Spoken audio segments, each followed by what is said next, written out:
When I fell ill and was hospitalized, Mary, my son's wife, and my granddaughter Emma came to visit me, and I smiled brightly.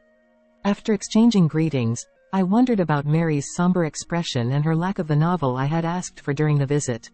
Mary, with an unnatural gaze, eventually mustered the courage to speak to me, but just as she began, Emma energetically interrupted by jumping onto my bed. Emma asked, "Grandma, will you get better after the surgery?" I replied reassuringly, "Oh, it's nothing serious, just a bit tired. But seeing your face has lifted my spirits." As I smiled and flexed my arms, Emma smiled happily too. After peering at my face for a while, Emma fell silent, her beautiful eyes looked thinking real serious. While continuing to smile, she asked me, "Hey Grandma, do adults laugh when they're lonely?" Surprised, I asked, "Huh? Why?" But Mary hurriedly took out her wallet from her bag. She gently lifted Emma from my bed, handed her some change, and said, "Emma, go buy some juice," before sending her out of the hospital room.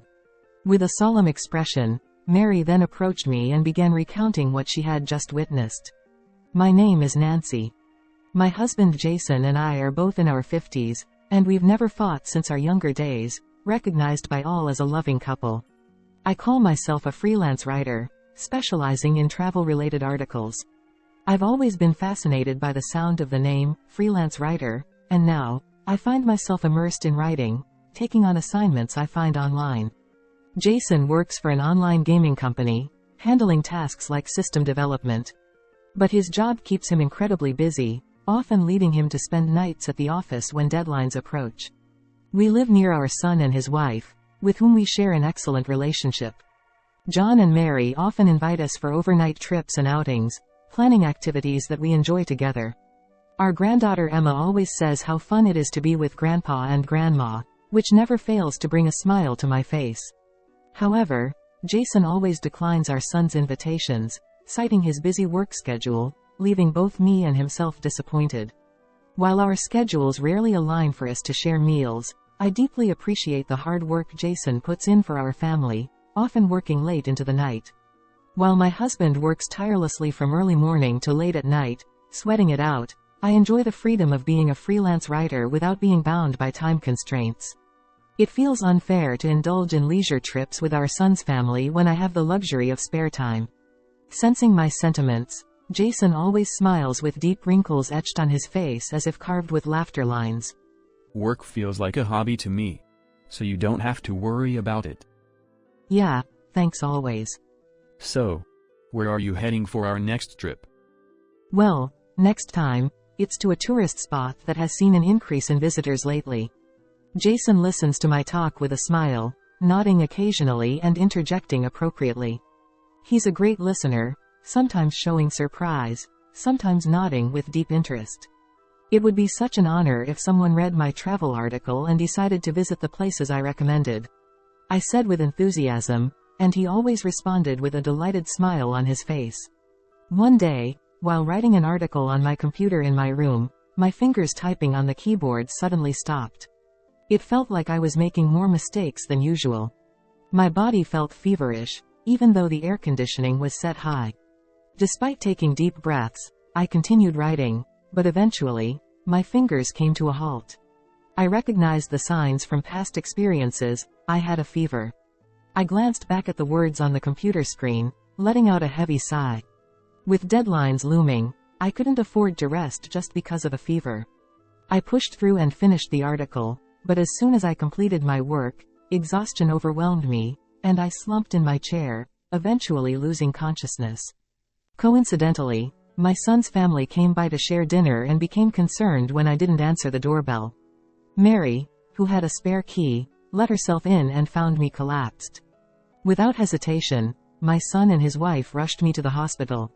The strain of pushing through while feverish had taken its toll, and I was diagnosed with temporary exhaustion. Due to severe headaches, the doctor recommended a 3-day hospital stay. When I contacted Jason, he had already returned home from work and couldn't find me, worrying about my whereabouts. He swiftly packed 3 days' worth of clothes and rushed to the hospital. Jason apologized sincerely. his voice filled with regret. He explained that his busy schedule wouldn't allow him to visit until the day I was discharged. I reassured him with a smile, saying, "Don't worry about it." If work demanded his presence, there was nothing to be done. With a smile, I reassured Jason not to worry. The next day of my hospitalization, my fever subsided, and I felt much better. Sitting on the clean hospital bed, I fidgeted, looking up at the ceiling or opening the drawers of the TV stand. I thought, maybe I could take a short walk around the hospital. Convincing myself, I strolled through the corridors until I found a small chair near the shop and restaurant area. Oh, it's too boring. Across from me, a man sat reading while a drip stand stood nearby. Ah, that reminds me, I had a novel I was reading at home. John wouldn't be at home due to work, so I decided to call Mary and ask her to bring the novel. I had given her a spare key, and it would be easy to explain where the book was. Mary readily agreed when I called her from the hospital's public phone. Returning to my room, I started reading a picture book placed there. It was a "Where's Waldo?" book, and as I earnestly searched for Waldo, 2 hours had passed. Mary came to visit, and I looked up from the book, feeling a strange sense of guilt for what felt like the most unproductive use of time in my life. I returned the book, smiled at Mary and Emma, and said, "Thank you so much, Mary." After greeting them, I couldn't help but wonder about Mary's somber expression and the absence of the novel I had asked for. Mary, with an unnatural gaze, eventually mustered the courage to speak to me, opening her mouth to convey something. But just as if to intervene, my granddaughter Emma jumped onto my bed with her small body, full of vigor. Grandma, will you feel better after the surgery? Huh? Oh, it's nothing serious. Just feeling a bit tired, that's all. But seeing your face has completely cheered me up.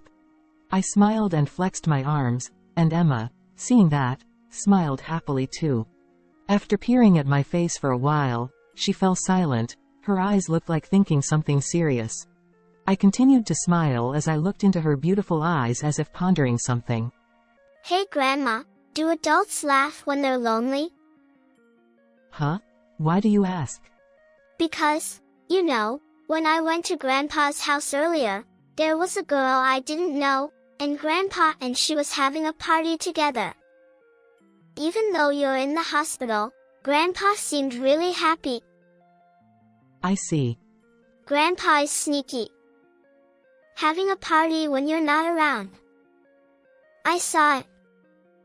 They were having amazing food and delicious looking juice at home. I didn't know how to respond to Emma's confession. Unable to come up with a clever reply, I realized my forced smile looked strained, trying not to let on that I was clearly speechless. Mary lifted Emma from my bed, handed her some change from her wallet, and sent her out of the room to buy juice. Then, with a solemn expression, she approached me and began recounting what she had just witnessed. Mary and Emma received my message and used the spare key to enter my house. Since it was a weekday afternoon, they assumed nobody would be home and entered without much thought. However, upon entering, they noticed neatly arranged women's shoes at the entrance. Faint laughter from Jason could be heard coming from the living room. Wondering if he had taken the day off, they approached the living room. Mary thought perhaps Jason was watching TV and laughing. But what they saw through the slightly ajar living room door was Jason and an unfamiliar woman sitting closely on the sofa. The woman seemed to be leaning into Jason's arm, whispering something softly into his ear. Mary instinctively grabbed Emma and left the house immediately. Mary later confessed. On the way here, Emma asked me why we didn't greet them. I panicked and said that Grandpa was feeling lonely because Grandma wasn't feeling well, so they were pretending everything was fine. Mary looked genuinely apologetic as she lowered her head. I quickly reassured her. It's okay, don't worry about it. I'm sorry too. Emma, holding a juice, returned to the room with a happy expression on her face. Emma spent time on my bed, chatting about trivial things and laughing happily. Mary watched them with a complex expression, but I quietly reassured her. Don't worry, I'm fine. After only I left the room, the atmosphere suddenly became quiet again. I opened Where's Waldo, not because I wanted to read it specifically. I didn't seek to find Waldo, but I needed to somehow sort out the inexplicable emotions bubbling up inside me. As I gazed at the crowded illustrations in the book, my vision gradually blurred with tears until I could see nothing. 3 days after being hospitalized, I was discharged safely. Jason, who took time out of his busy schedule to pick me up on discharge day, spent time with me with his usual calm smile, so I carried on as usual. Like any weekday morning, I prepared breakfast for Jason and saw him off at the front door as usual. It seemed like just another typical day, but beneath the surface of that routine, my plan was starting to take shape. The catalyst for the plan was John. Mary must have told him about the possibility of his father cheating. He had quietly simmered with anger when I was in the hospital. Let's teach Dad a lesson. John proposed. Intrigued, I leaned in. Perhaps it wasn't about being angry about the affair, but about confronting Jason with the truth and unsettling him.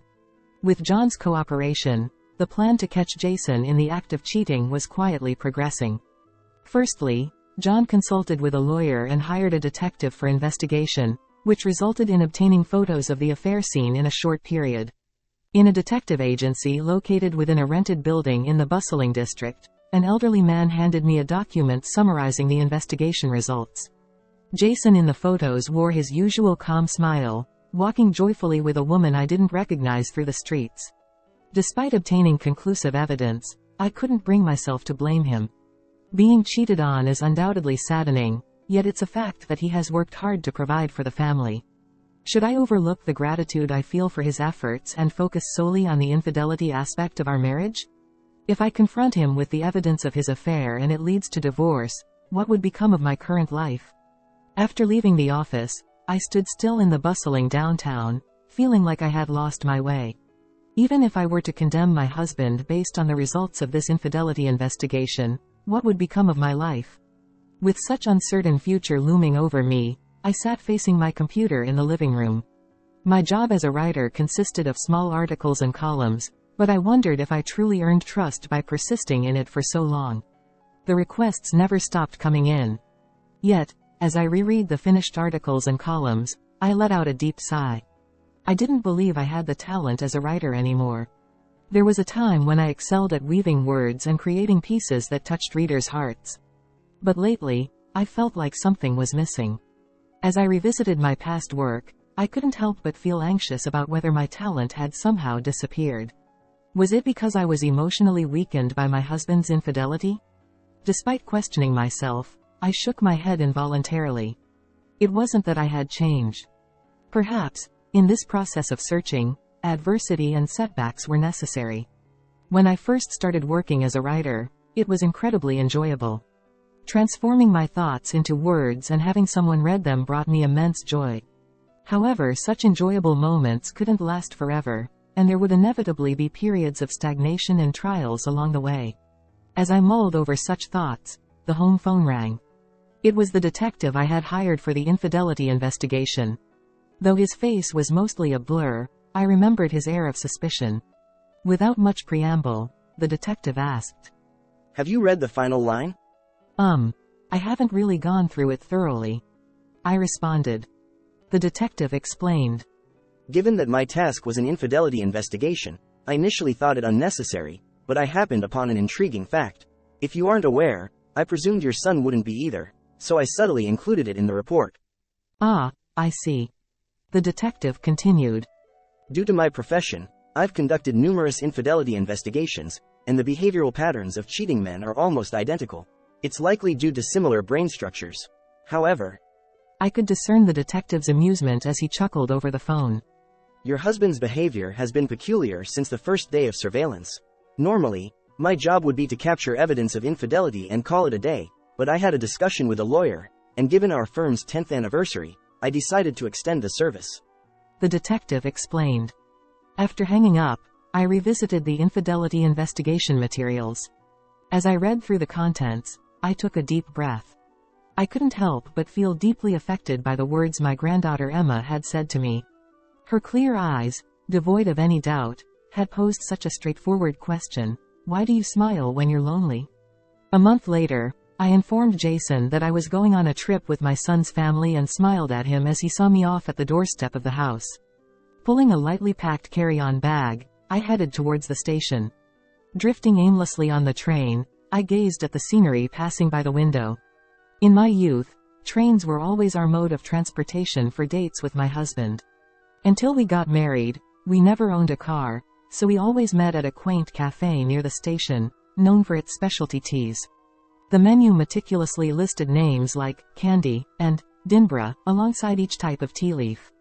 We'd both arrive 30 minutes before our usual meeting time, and he always ordered Maloo tea. Maloo, derived from the hibiscus flower, brewed into a blue tea reminiscent of tropical seas, accompanied by thinly sliced lemon that, when lightly squeezed, magically turned pink. Beautiful, isn't it? My husband murmured, looking not at the beautifully adorned Maloo tea but at me. I couldn't help but smile wryly at his usual remark. Looking back now, we must have seemed like foolish lovers, but back then, I was undeniably happy. Despite the anger and frustration of being cheated on, what comes to mind is always Jason drinking Maloo tea back then. I enter a cafe without much thought, looking for something familiar. Maloo tea isn't on the menu. Opting for a menu simply labeled, black tea, with no mention of specific leaves, I sit down and let my gaze wander over the words printed in my book, now barely recognizable to my mind. I killed time like this for a while. Staying in the same cafe feels uncomfortable, so I move on to another. Maloo tea isn't offered there either. I wander the streets absent-mindedly, entering random cafes that catch my eye. And as I scan the menu items, I feel a slight disappointment in not finding the name I've been unconsciously searching for. The Maloo tea that resides in my memories is slowly fading into vague hues in my mind. At night, I returned home. As usual, I inserted the key into the lock and took off my shoes at the entrance before heading to the living room. There, as expected, I found Jason and a woman. They were both speechless, frozen in time with their eyes wide open. Soft classical music played from the built-in speakers, and stylish hors d'oeuvres adorned the table, indicating they had finished their meal. Steam rose from the blue mallow tea they seemed to have been about to drink together. Neither Jason nor I spoke. The serene music filled the living room as we shared a strange moment of just gazing at each other. Eventually, John arrived, making a racket, and upon spotting Jason, he exaggeratedly sighed. Mary, standing behind John, peered anxiously at the scene. Hey, what kind of party is this? Don't mind if we join, right? Hold on a second. What's your intention here? All of a sudden.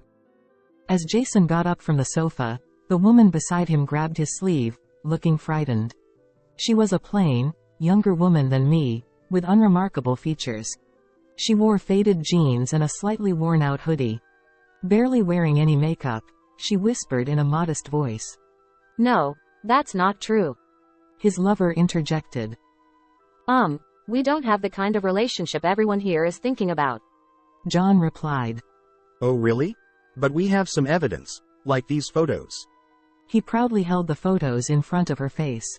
The images depicted the two of them strolling through the streets and dining together, looking close. The woman, avoiding eye contact with the photos, smiled faintly with a hint of sadness. I may not be famous, but I'm a stage actress. She confessed. Jason explained. Yeah. She's an actress. And she's studying cheating experiences for a role. That's why she's giving acting lessons on infidelity. Don't get the wrong idea. Surprised by the unexpected revelation of her being a stage actress, John and Mary exchanged glances. The woman calmly explained the sequence of events. She admitted to having meals alone with Jason in this house and engaging in activities that resembled dates in town. However, she insisted that it was all part of her role preparation as an actress, with Jason's cooperation. There was indeed no concrete evidence proving a romantic relationship between Jason and the woman. When I asked why Jason would cooperate with such a thing, the woman, who had seemed plain until then, suddenly gave me a seductive look. Wasn't it because he felt lonely? She said. Lonely? Jason said so. His wife is always traveling and doesn't pay attention to him. He said he doesn't have time to be with his wife because of work. I knew that whenever I, who usually works from home, mentioned going on a trip, Jason would take advantage of the opportunity to invite the woman over to our house and indulge in luxury. He often tells me he has to stay at the office for work, but I know he's actually meeting with the woman. I know that when Jason always says he's busy with work, it's all lies. He actually finishes work on time every day and spends his evenings out late playing around. I know that every kind smile from my loving husband is a lie. But if I were to confront him about all of this now, everything would break and disappear like bubbles. Was I under a spell from the moment I met him? That mellow tea we drank at the cafe felt like magic. It was so beautiful. If I were to leave this place now with a smile, saying, "Oh, it was nothing, sorry for misunderstanding," it would be like giving tacit approval to his affair. Struggling to find the right words to respond, Mary comes over and embraces me. Nancy, it's okay. Don't force yourself. People don't pretend to smile when they're feeling lonely or sad. Those who wear expressions opposite to their emotions are usually lying. Despite it being baseless, Mary's words made me smile involuntarily. Right, that's true. People don't smile when they're lonely. I can't imagine living as a partner with someone who justifies filling the void in their heart by pretending everything's fine with a smile. This is fine. I've been pretending to be fooled by Jason's kind smile all this time. Acting as a foolish wife. Perhaps I've been deceiving myself into believing I couldn't live without it. Always a housewife, continuing a hobby-like job, I've become too accustomed to living comfortably and have almost forgotten how I truly wanted to live. Maybe it's time to think more realistically about publishing what I learned during my travels as an article for the world to read, and to envision a future where someone would read it. Turning away from my always gentle and kind husband, I must now become independent. I can't believe his lies anymore. I'm divorcing you, Jason. I declare. I've told you multiple times. It's a misunderstanding. Just because I'm helping her with her acting practice doesn't mean it's evidence of cheating. And I can't afford any alimony. Well, it may not be enough evidence for alimony in court. But John and Mary are on my side. And even our relatives wouldn't side with you given the circumstances. Jason gives a resigned smile and runs his hand through his hair. Suddenly, I hand over the dossier from the detective's investigation and point to the contents. Looking down at the part 1 pointed at, Jason's fake smile finally fades, and his face turns pale. It's unrelated to the affair investigation, but it's Jason's savings balance that the detective uncovered. His savings exceeded $1 million. So, you won the lottery a year ago. Congratulations. $1 million is quite impressive. Well, this is. You've also been returning home from work on time every day and taking a lot of paid leave, it seems. Did you think having money would make everything okay if your affair got exposed? I glare sharply at his mistress. Even in a normal divorce, I'd get $500,000. If you don't admit to the affair, I'll push through the courts no matter the cost. But if you admit to the affair here and now, I'll only go after Jason for alimony. You were after Jason's money anyway, right? After a moment of contemplation, the woman nods slightly with her head bowed. It seems John and Mary are struggling to keep up with the sudden turn of events. So, to put it simply, I'm divorcing Jason.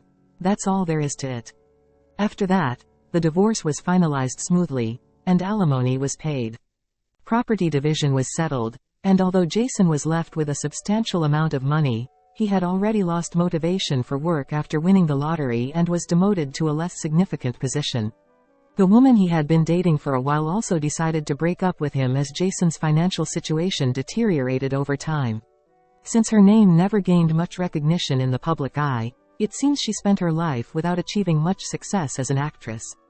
John and Mary suggested that I move in with them, but I graciously declined and opted to rent an apartment for myself. Are you sure you don't want to live together? John asked. With all the money I have, I could travel around the country freely. I replied. I'm determined to live my life to the fullest from now on because it's my life.